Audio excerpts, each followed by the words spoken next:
अस्सलामुअलैकुम। Welcome to my channel Urdu haunted horror podcast. तमाम video updates के लिए उर्दू हंटेड हॉरर पॉडकास्ट को सब्सक्राइब करके बेल नोटिफिकेशन को ऑन कर दें।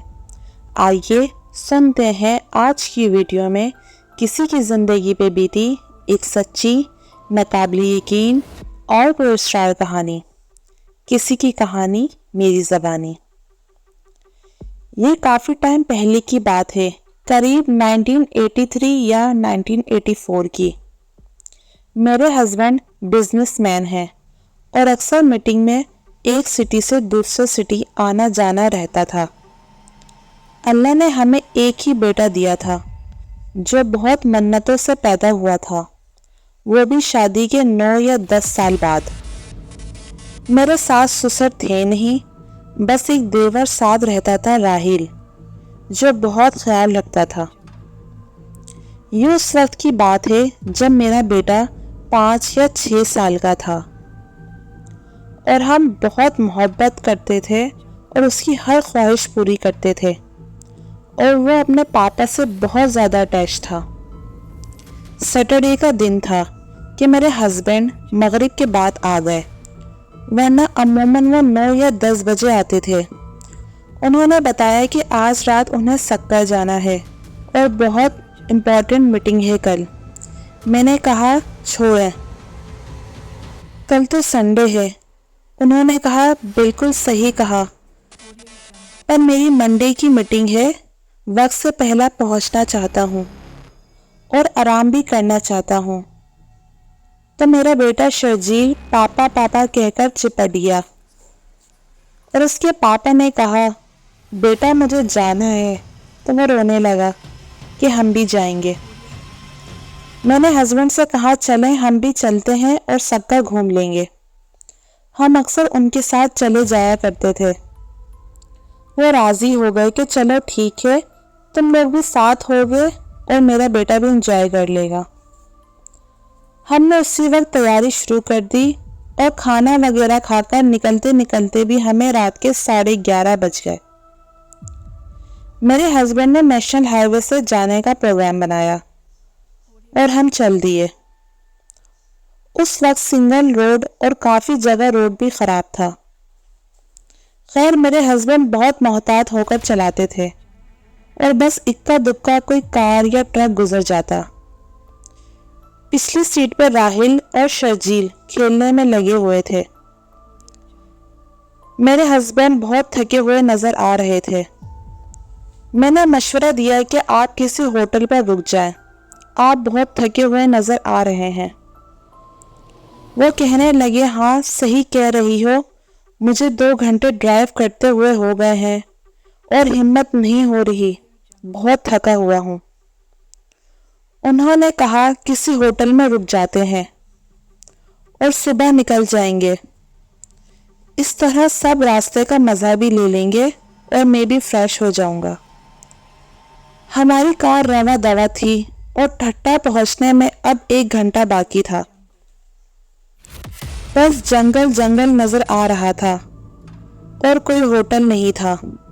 इत्तेफाक से थोड़ा आगे एक बड़ा सा राइट साइड पे होटल नजर आया, जो दिखने में काफी पुराना था और बहुत बड़ा। मेरे हस्बैंड ने वहां कार रोक ली। वहां पलंग तख्ते डले हुए थे पर कोई भी नहीं था। मौसम भी ठंड का था और दिसंबर का महीना था और धुंध होने की वजह से ही हस्बैंड ने रुकने का प्रोग्राम बनाया था।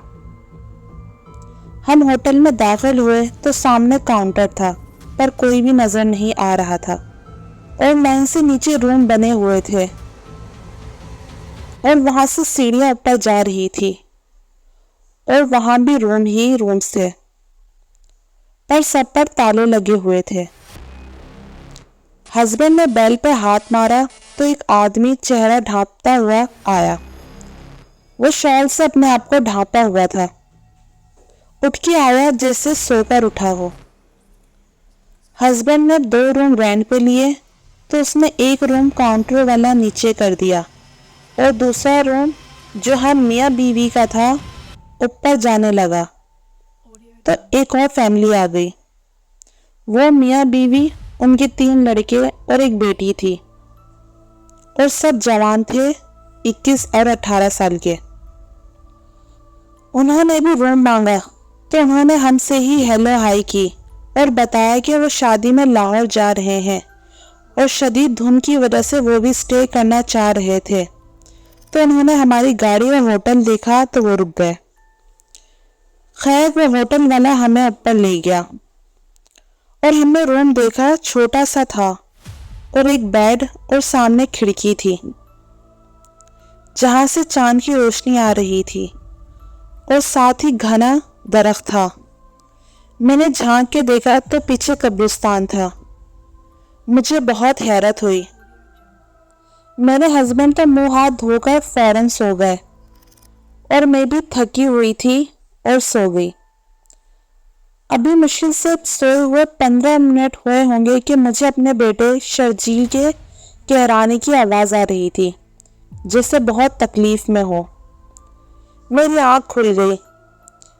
रात का सन्नाटा था और आवाज़ बंद। मैं दोबारा आँख बंद करके सोने लगी तो फिर आवाज़ आई। मैंने फौरन हस्बैंड को झंझोड़ा।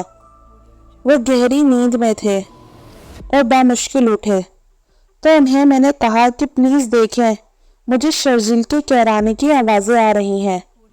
वो कहने लगे वहम होगा। तो उसी वक्त हम दोनों ने आवाज़ सुनी।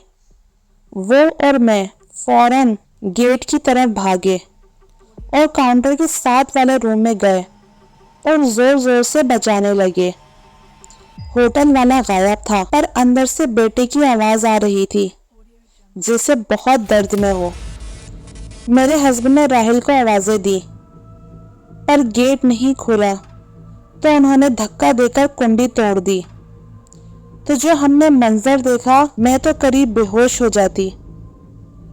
राहिल बेड पे औंधे मुंह पड़ा था और मेरा बेटा शर्जील नीचे जमीन पर पड़ा कहरा रहा था और 5 से 6 ब्लैक कलर के सायनुमा लोग कुछ पढ़ रहे थे और उसके नीचे कोई जायचा सा बना हुआ था और उनकी आंखें ऐसी थी जैसे रोशनी वाइट कलर की हो और उन्हें हमारे शोर से कुछ फर्क नहीं पड़ा।